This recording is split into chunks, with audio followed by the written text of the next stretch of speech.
আসসালামু আলাইকুম রহমতুল্লাহ। প্রিয় শিক্ষার্থীবৃন্দ, তোমরা কেমন আছো? আশা করি সবাই ভালো আছো। আমরা দীর্ঘদিন বিদ্যালয় থেকে দূরে আছি, তো থাকার কারণে আমরা হয়তো পড়াশোনা থেকে একটু কমই পড়াশোনা করি।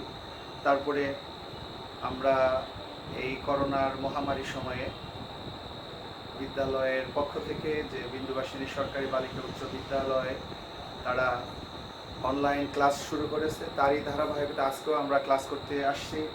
তোমাদেরকে ধন্যবাদ আমাদের বিদ্যালয়ের পক্ষ থেকে।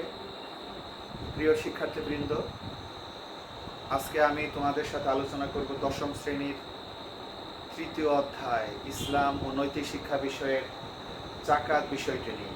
সুপ্রিয় শিক্ষার্থী, তোমরা এর আগে 6-এ, 7-এ, 8-এ জাকাত কি, জাকাতের খাত, ব্যয়ের খাতগুলো কি, এই সম্পর্কে বিস্তারিত আলোচনা করেছো। তো সেই বিষয়গুলো না বলে আমাদের দশম শ্রেণীর সিলেবাসে যে বিষয়গুলো আছে, প্রথমে আমরা সেই বিষয়ে আলোচনা করব। তারপরে আমরা তোমাদের ছোট্ট কাজ দিয়েই আমরা আমাদের ক্লাস শেষ করব। তো শুরুতেই আমরা জানতে চাই জাকাতের পরিচয়টা, যেহেতু আমাদের এই বইটাতেও এই সিলেবাসের মধ্যেও আছে, তাই আমি তোমাদেরকে বলতে চাই জাকাত এটি কি। প্রথম হলো পরিচয়। তো এটি ইসলামের 5টি স্তম্ভ। তোমাদের কি মনে আছে 5টি স্তম্ভ? আমি একটু লিখি, তারপরে তোমরা খেয়াল করো। প্রথম হচ্ছে কালিমা। ইসলাম নামক যে বস্তু বা যে ভাবনাই আমরা ভাবি না কেন, তার 5টি স্তম্ভের উপরে এই ইসলাম নামক বিষয়টি দাঁড়িয়ে আছে। দ্বিতীয় হলো জাকাত, তারপরে হলো রোজা বা সাওম,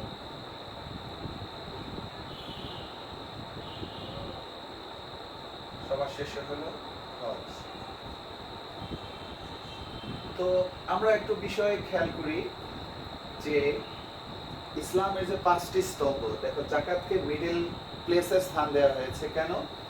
যে উপরে 2টি, নিচে 2টি, মাঝখানে জাকাত। কি চমৎকার না? রাসূল সাল্লাল্লাহু আলাইহি সাল্লাম আসলে কত বড় বিজ্ঞানী, কত বড় সুকৌশলী, তা আসলে ভাষায় বা বলে ব্যাখ্যা করা যাবে না।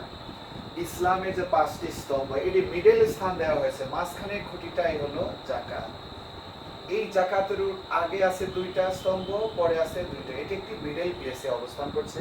এটি শক্তিশালী। ইসলাম নামক বিষয়টিকে যদি আমরা শক্তিশালী করতে চাই, এটি যদি সুদৃঢ়ভাবে দাঁড়িয়ে রাখতে চাই, এটি যদি সুদৃঢ়ভাবে স্থাপন করতে চাই, তার জন্য দরকার শক্তিশালী একটি মজবুত একটি খুঁটি, যা এর মধ্যখানে অবস্থিত।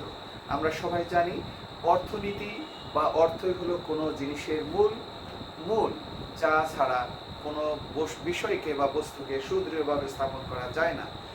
তাই আল্লাহ রাব্বুল আলামিন আমাদের জন্য এই জাকাতকে 5টি স্তম্ভের মধ্যে স্থাপন করেছেন, যার উপরে দাঁড়িয়েছে ইসলাম নামক বস্তুটি বা বিষয়টি।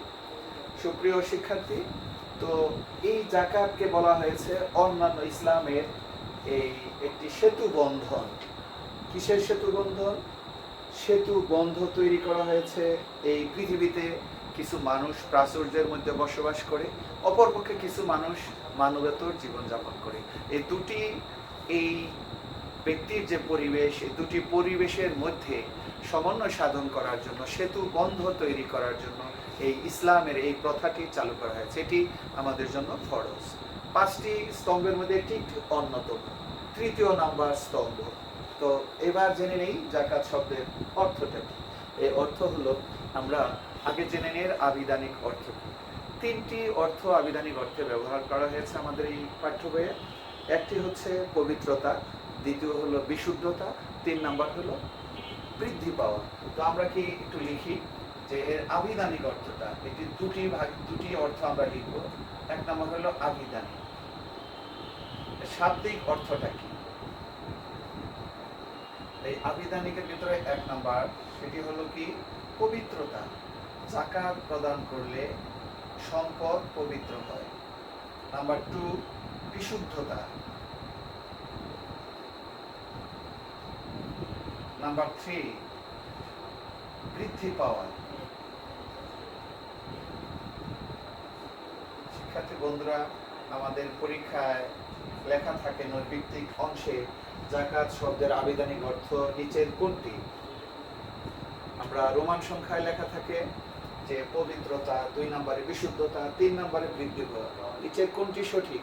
আমরা সবগুলোই আমরা লিখবো যে সবগুলোই, অর্থাৎ 1, 2 ও 3 তিনটি বিষয়। তাহলে আমরা জেনে রাখলাম যে যাকাতের আবিধানিক অর্থ হলো 3টি: পবিত্রতা, বিশুদ্ধতা ও বৃদ্ধি পাওয়া। এবার আমরা পারিভাষিক অর্থটি লিখতে চাই যে পরিভাষায় যাকাত কাকে বলে, অর্থাৎ সংজ্ঞাটা কি, এটি আমরা খেয়াল করব। এই যাকাতের সাথে কয়েকটি জিনিস অঙ্গাঙ্গিভাবে জড়িত। আমি যদি একটু লিখি, তোমরা একটু খেয়াল করো। পারিভাষিক অর্থ, এবার আমরা শিখব পারিভাষিক অর্থ। পরিভাষায় যাকাত কাকে বলি, তাই না? তা আগে জেনে নেই যে এর সাথে কি কি রিলেটেড, কি কি রিলেশন আছে। তো 1 নম্বর হচ্ছে আমাদেরকে খেয়াল করতে হবে ভালো করে, মুসলিম হতে হবে। ও অমুসলিম যত বড়ই ধনী হোক না কেন তার উপরে যাকাত ফরজ নয়, যেহেতু সে মুমিন না। তাহলে আমাদেরকে মুসলমানদের উপরেই শুধু এই যাকাতটি ফরজ। 2 নম্বর হলো যে নির্দিষ্ট পরিমাণ সম্পদের মালিক হওয়া, যা আরবি ভাষায় বলা হয় নিসাব পরিমাণ। মানে ন্যূনতম যে পরিমাণ সম্পদ থাকলে তার উপর যাকাত ফরজ, তাকে বলা হয় নিসাব পরিমাণ। তাহলে আবারও বলি, নিসাব পরিমাণ যাকাত কাকে বলে? ন্যূনতম পরিমাণ, যে একেবারেই মিনিমাম কত টাকা থাকলে বা কি পরিমাণ সম্পদ থাকলে তার উপর যাকাত খরচ হতে পারে, সেই ন্যূনতম পরিমাণটাকেই বলা হবে নিসাব পরিমাণ সম্পদ। 3য় নাম্বার, এটি একটি সময় পার করতে হবে, 1 বছর পার হতে হবে। কত? 1 বছর। 6 মাস পরেই যদি সম্পদ না থাকে তাহলে সেই সম্পদের উপরে যাকাত খরচ হবে না, সেটি নিসাব পরিমাণের সম্পদের পরিমাণের চেয়ে বেশি হলেও। আবারও বলছি, 1 বছর হতে হবে। আবার এই 1 বছর আমরা সবাই জানি এই বিশ্বে 2 ধরনের বছর আমরা গণনা করে থাকি, একটি লুনার ইয়ার আর একটা হল সোলার ইয়ার। তো আমাদের চাঁদের এই চান্দ্র বৎসর, এটাকে বলা হয় লুনার ইয়ার। আমরা এটি মনোযোগ দিয়ে শুনবো, লুনার ইয়ার, এই হিসাবে আমাদের যাকাত দিতে হবে। তাহলে আমরা আরেকটু খেয়াল করি যে এই 3টি শর্ত থেকেই আমরা যাকাতের সংজ্ঞায়িত করতে পারি। তাহলে আবারও বলছি যে একজন মুসলমান, তার যদি নিসাব পরিমাণ সম্পদ থাকে বা ন্যূনতম পরিমাণ যদি সম্পদ থাকে এবং সেই সম্পদটি যদি চান্দ্র বছর অর্থাৎ 1 বছর সময়, সেটি কিন্তু সৌর বছর না, সোলার ইয়ার না, লুনার ইয়ার লিখছি আমি, এটি যদি পার হয় তাহলে তার উপরে যাকাত খরচ। এখন ঘটনা হচ্ছে যে লুনার বা চান্দ্র বৎসর এটি কি? আমরা সবাই জানি 365 দিনে বা 366 দিনে একটি কি সৌর বৎসর হয়। তো লুনার ইয়ার সেটা হলো 355 দিন অথবা 354 দিন। এই সময়কালটাকে বলা হবে লুনার ইয়ার বা চান্দ্র বৎসর। শিক্ষার্থী বন্ধুরা মনে রাখবে, এই সময়টা যদি কারো কাছে এই নিসাব পরিমাণ সম্পদ মজুদ থাকে, যা সংসারের প্রয়োজনীয় কাজের অতিরিক্ত হিসাবে থাকতে হবে। কিন্তু এই যে নিসাব পরিমাণ সম্পদ তো থাকবেই, কিন্তু এই নিসাব পরিমাণ সম্পদটা আমাদের প্রয়োজনের অতিরিক্ত থাকতে হবে, তাহলেই তার উপরে যাকাত খরচ হবে। আর যাকাত যে ফরজ আমরা বলছি, এটি কি আল্লাহ তাআলা কি বলেছেন এই ব্যাপারে? আল্লাহ তাআলা কোরআন শরীফে যেখানেই নামাজের কথা বলেছেন এইভাবে, আকিমুস সালাত ওয়া আতুস যাকাত, অর্থাৎ যেখানেই নামাজের কথা বলেছেন সেখানেই যাকাত আদায়ের কথা বলেছেন, তাই না? তো আমরা সূরা নূরে আমরা জেনেছি, তোমরা সালাত কায়েম করো ও যাকাত আদায় করো। এই ছিল এই কোরআনের বা আল্লাহ তাআলার বাণী। অতএব আমাদেরকে যাকাত দেওয়াটা ফরজ, কারণ আল্লাহ রাব্বুল আলামিন প্রতিটি আদেশই আমাদের জন্য ফরজ। তো আমরা তাহলে যাকাতের আবিধানিক অর্থ শিখলাম, পারিভাষিক অর্থ শিখলাম। এখানে আরেকটি বিষয় জেনে রাখা দরকার যে আমাদের যাকাত যে হলো নিসাব পরিমাণ সম্পদ, মানে ন্যূনতম সম্পদ যেটি থাকলে আমাদের যাকাত খরচ, তাহলে এটি কত টাকা এটি জানা দরকার। তো এটি জানার জন্য আমাদের একটু খেয়াল রাখতে হবে ভালো করে, যে শোনো, তো আমরা সংজ্ঞা শিখলাম। এবার যাকাতের পরিমাণটা কত, কি হারে আমরা যাকাত দিই, তাই না? এটি জানা দরকার। তাহলে আমরা একটু খেয়াল করি, ইসলামের বিধান অনুসারে 40 ভাগের 1 ভাগ তথা এই 2.5% হারে জাকাতের 2.5 হারে আমরা জাকাত প্রদান করব যে সম্পদ থাকবে তার উপর। এখন ন্যূনতম পরিমাণ বা নিসাব পরিমাণ সম্পদটি কত আমরা যদি খেয়াল করি, তাহলে একটু লক্ষ্য করো ভালো করে, যে স্বর্ণ আগেকার দিনে রাসূল সাল্লাল্লাহু আলাইহি সাল্লামের সময় স্বর্ণের ন্যূনতম পরিমাণ ছিল কত? 7.5 ভরি অথবা তোলা। এটা আগে তোলা বা আমরা বলবো ভরি, 7.5 ভরি অথবা 7.5 ভরি। আর রৌপ্যর ক্ষেত্রে সিলভারটা ছিল তখনকার রাসূল সাল্লাল্লাহু আলাইহি সাল্লামের যুগে 52.5 ভরি। আচ্ছা, এটি মনে করলাম। তাহলে ন্যূনতম পরিমাণ কত? 7.5 ভরি, আর সিলভারের ক্ষেত্রে 52.5 ভরি। আসলে বর্তমান যুগে হয়তো দামের পার্থক্য, যে রাসূল সাল্লাল্লাহু আলাইহি সাল্লামের সময়ে 52.5 তোলা বা 52.5 ভরি যে রৌপ্যের দাম ছিল, আর স্বর্ণ 7.5 ভরি দাম প্রায় খুব কাছাকাছি ছিল। বর্তমান যুগে কি করা হয়, রৌপ্যের পরিমাণ অনেকটাই কমে গিয়েছে, যার দাম হয়তো ধরো রৌপ্যের 52.5 তোলা রৌপ্যের দাম এখন ধরি 50,000 থেকে আমরা যদি খেয়াল করি 60,000 টাকা হয়তো বা 52.5 ভরি স্বর্ণ দাম রৌপ্যের দাম হতে পারে, ঠিক না? আর যদি 7.5 ভরি এটি যদি স্বর্ণের মূল্য হিসাব করি, তাহলে আমরা হিসাব করতে পারবো যে এটির দাম প্রায় কত হইতে পারে, আনুমানিক 3 লাখ টাকা থেকে এটা 4 লাখ টাকা বা 3.5 লাখ টাকা, এইটি আমরা ধরে নিলাম। তাহলে অনেক দামের পার্থক্য না? এই টাকা। আচ্ছা, এই পরিমাণ সম্পদ রৌপ্যটা বাদে দিলাম, কারণ হচ্ছে যে আমরা যদি 60,000 টাকা দিই, তাহলে বাংলাদেশে আমরা দেখা যাবে 60,000 টাকা সব মানুষের কাছে আছে। যদিও এটি থাকলে আমাদের জাকাত আদায়কারীর সংখ্যা অনেক বেড়ে যাবে, কিন্তু আসলে একজন মানে অল্প আয়ের মানুষও তার কাছে তো 1 বছর 60,000 টাকা জমা থাকতে পারে, তাহলে এদিক থেকে জাকাত দাতার সংখ্যাটা বেড়ে যায়। কিন্তু আমাদের এটা হয়তো কারোর কাছে জুলুম হতে পারে, একটা অল্প আয়ের মানুষও তার উপর জাকাত খরচ হয়ে যাবে। আর যদি আমরা স্বর্ণেরটা দাম ধরি, যদি হয় তার কাছে নগদ স্বর্ণ থাকলো অথবা সম্পদের পরিমাণটা যদি এত টাকার হয় এটি অতিরিক্ত, তাহলে তার উপরে জাকাত খরচ হবে। শিক্ষার্থী বন্ধুরা বুঝতে পেরেছো তো? এখন এই যে 7.5 ভরি বললাম, 52.5 ভরি বলি, এগুলো তো আমরা এখন বর্তমানে এই সব এককগুলো এই সব ইউনিটগুলো ব্যবহৃত হচ্ছে না। তাহলে এগুলাকে আমরা বর্তমান প্রচলিত যদি যে পরিমাপের যে একক সেগুলোতে যদি প্রকাশ করি, তাহলে আমরা এইভাবে পেতে পারি, স্বর্ণ 7.5 ভরি মানে হচ্ছে সম্ভবত মানে কাছাকাছি 85 গ্রাম এরকম হতে পারে, মানে অথবা 86 বা 87 সামথিং অথবা 85 গ্রামই ধরি। আর রৌপ্য এটা হচ্ছে 595 সম্ভবত গ্রাম, 595 গ্রাম এই পরিমাণ। তো এই দুটাকে ভরিকে যদি আমরা এই সব তুলনা করি, তাহলে আমরা গ্রামে নিয়ে আসতে পারবো, কারণ এখন বর্তমানে গ্রামে চলে। তাহলে 85 গ্রাম আর 595 গ্রাম সিলভার, তাহলে এটি যদি অতিরিক্ত থাকে তাহলে আমরা কি করব, জাকাত প্রদান করব। শিক্ষার্থী বন্ধুরা, তাহলে তোমাদের ছোট্ট একটি হিসাব করতে দেই, যে তোমরা দেখি কে পারে। যে ধরো এই আমরা জাকাতের হার বুঝলাম, সম্পদের পরিমাণও বুঝলাম।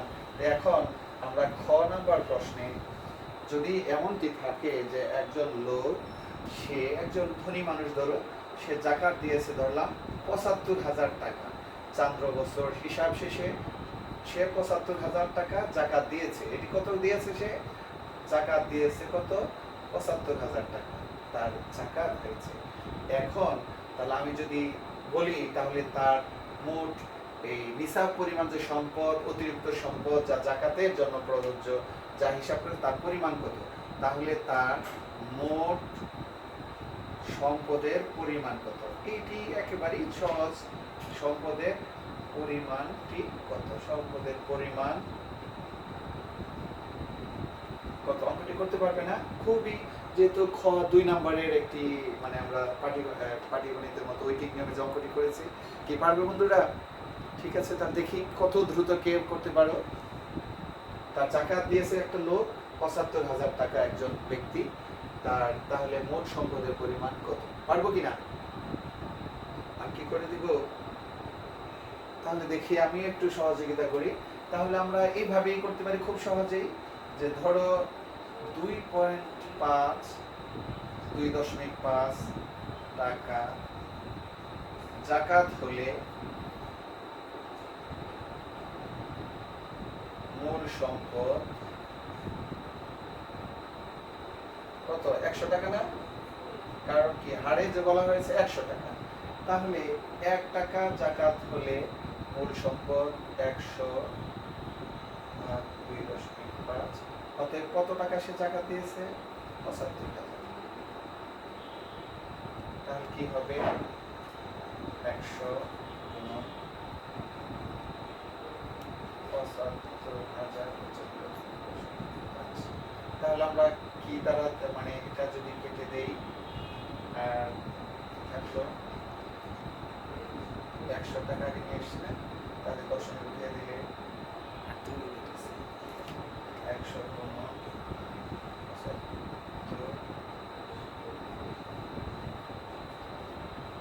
4, তাহলে কত টাকা? 30 লক্ষ টাকা সম্ভব হবে। 4.75 30 আর 0.3 আর আছে একটা 30 লক্ষ টাকা। তাহলে আমরা পেয়ে গেলাম শিক্ষার্থী বন্ধুরা, আমরা 30 লক্ষ টাকা কারো যদি মোট সম্পদ থাকে তাহলে 75,000 টাকা সম্পদ আমরা হিসাব করি। এরপরে আমরা আরেকটু অংশ হতে চাই, জাকাতের গুরুত্বটা কি। এটি এর অনেকগুলো গুরুত্ব রয়েছে। প্রথমত জাকাতের গুরুত্ব কি? আমরা যদি সামাজিক গুরুত্ব, এটি একটু সংক্ষিপ্ত কথায় লিখি, সামাজিক গুরুত্ব আছে। সামাজিক গুরুত্ব পরীক্ষা থাকে জাকাতের সামাজিক গুরুত্ব বর্ণনা করুন। তাহলে আমরা এখানে কি বলবো? আজকে এই বিশ্ব ব্রহ্মাণ্ডে আমরা ধনী দরিদ্র সবাই বসবাস করি। এটি আজকে যদি এই অর্থনৈতিক শৃঙ্খলতা অথবা স্থিতিশীলতা থাকে, তাহলে মানুষের মাঝে নিরাপত্তা বিধান করবে।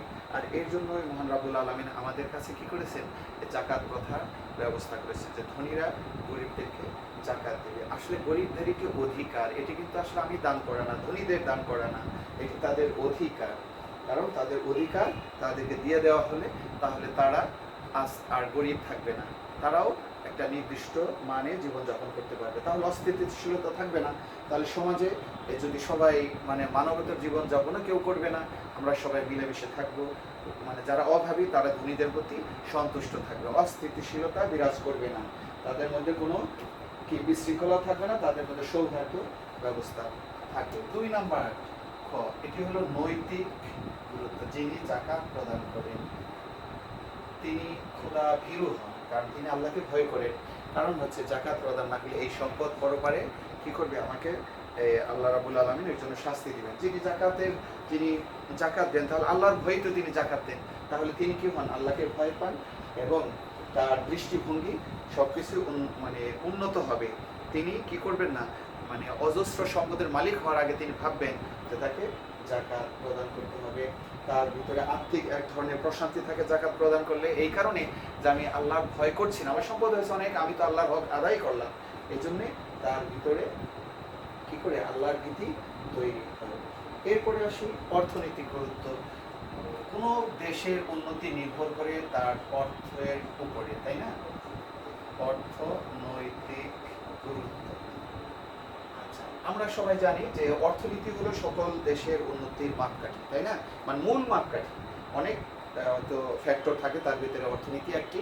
তো আমরা এখানে যদি আমরা একটু খেয়াল করি যে জাকাত দিলে আজকে এই সরকারের একটি তহবিল সমৃদ্ধ হয়, সেখান থেকে অনেক প্রকল্প গ্রহণ করা যেতে পারে, বেকারত্ব হ্রাস পেতে পারে, আয় বেড়ে যাবে দেশের, এইভাবে একটি দেশ সমৃদ্ধশালী হয়ে উঠবে। এরপরে কি? আমাদের ধর্মীয় গুরুত্ব। এরপরে আছে কি? ধর্মীয় গুরুত্ব।